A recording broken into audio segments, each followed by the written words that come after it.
I think there's no better feeling than preventing yourself from making a critical mistake. That's what I did here. I'm going to explain that to you in a second, but nonetheless, that ties into my review of the series Kin.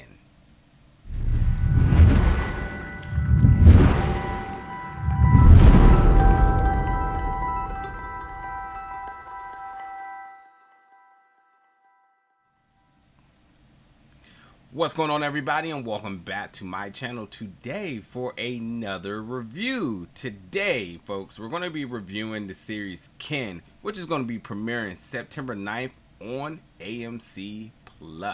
So, to my introductory statement, I was actually not going to check this out. I was given screeners, and I just overlooked it, straight up. I have been checking out a lot of things, as you can see, and I recognized Charlie Cox, and I was just like, okay, but I don't know. I just had never heard anything about this.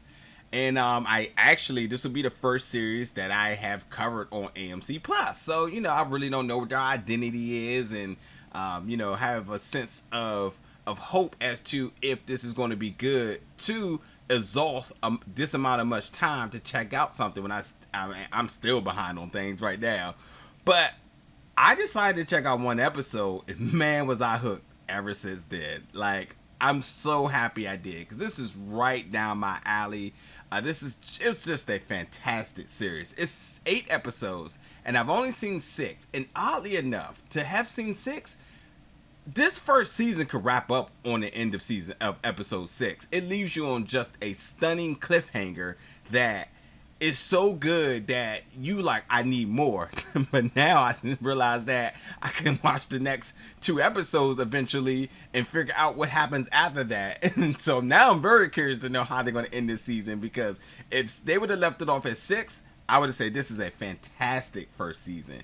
So, because I always think that in doing the series, you want to give a lot, keep people entertained, but you also want to leave the desire to want more. So, like, if they would have left off at 6, I would have definitely been like, I need more. But so, now that I'm actually going to get the rest of what happened in this season, I'm just curious to know, what are they going to do to leave us at some type of cliffhanger for the end of episode 8. So yeah, folks, it is 8 episodes. They're about an hour each, and they're just fantastic. It's a Irish gang drama. Now, I'm going to read the synopsis here, because I just want to kind of make sure I don't give too much, because there's a lot that goes down in this, and it's super interesting, super intriguing. There's so much drama and suspense and acting. I'm gonna get all into it, but I want to read the synopsis, that way I can make sure I cover just enough that it doesn't give you too much, because I don't want to spoil things for you here. But a boy is killed, and his family embarks on a gangland war with an international cartel, and the war that is impossible to win. It's a David and Goliath, outnumber, out-finance, outgun. The Kinsellas finds themselves holed up in their Dublin stronghold, with their businesses failed, their family members and associates being picked off, and they have something the cartel does not, and that's an unbreakable bond of blood and family.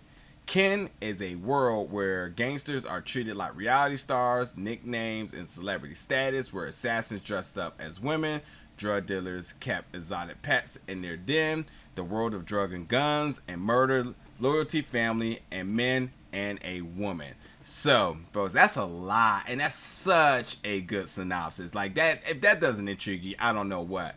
But I gotta tell you, yeah, family, and like, why it makes it seem like it's only showcasing one family. It is actually 2 families, but they're working together as if they're one cohesive family to an extent. But this is totally a game of chess, and like they said, it went from one incident that was just a trickling effect of incidents, and like you said, it went from a boy being killed and thinking it was just that, till it just being the next domino fall, and this is back and forth. It's a never-ending war. So let's talk about the acting real quick. The acting is just fantastic. Charlie Cox, who from Daredevil and from Boardwalk Empire. Now, I thought his performance in Daredevil was so good, to the point that it's really hard for me to not see him be anything else than that. Like, I really think he's blind. Like, even in this, it took me like 2 episodes to realize, like, oh, he actually can see in this. But all jokes aside, he puts a really good performance because he is fresh out of jail because of what he did that landed him in jail, which you're not, they don't instantly tell you. So there's a little bit of intrigue there. He is unable to see his daughter. And at the same time, too, he was there when the little boy Jamie was killed. So therefore, you know, he's fresh out of jail. He's near a murder. Obviously, he's going to be questioned about it. And, you know, he just has a hard life getting back into things because he's trying to avoid the things and reasons that landed him in jail. And obviously the stereotypes of him being at, you know, ex-con. That, you know, he wants to get his life back together so that he's able to see his daughter and be a father to his daughter. But at the same time, he's in the middle of this family stuff, which the family clearly want to utilize him for the reasons he went to jail for. And it's just a huge conflict of character here. Not to mention he's also dealing with a underlying health issue that really comes into play. And the reason I bring that up is because that is where he makes his money in his performance. Seeing how he goes through the emotions of everything that's happening here, he's just fantastic. He really is. I never thought of him of being like a really top tier actor, but this showed me something here, and I'm super impressed. A few other names to throw out there too is Clare Dunne is in this. Clare Dunne, excuse me. And Aidan Gillen from Game of Thrones. Now, there is, you know, recognizable names here, but I will say for even the names you don't know, I feel like every person really brought their character to life. And that's what got me hooked, because before Charlie was even, character Michael was even introduced in this series, other characters jumped off the screen to the point you was like, oh, like, okay, what's up with this person? You know, what's next? You know, what's this whole ordeal? You know, and like it was just one after another. So that's what was really good about this as well.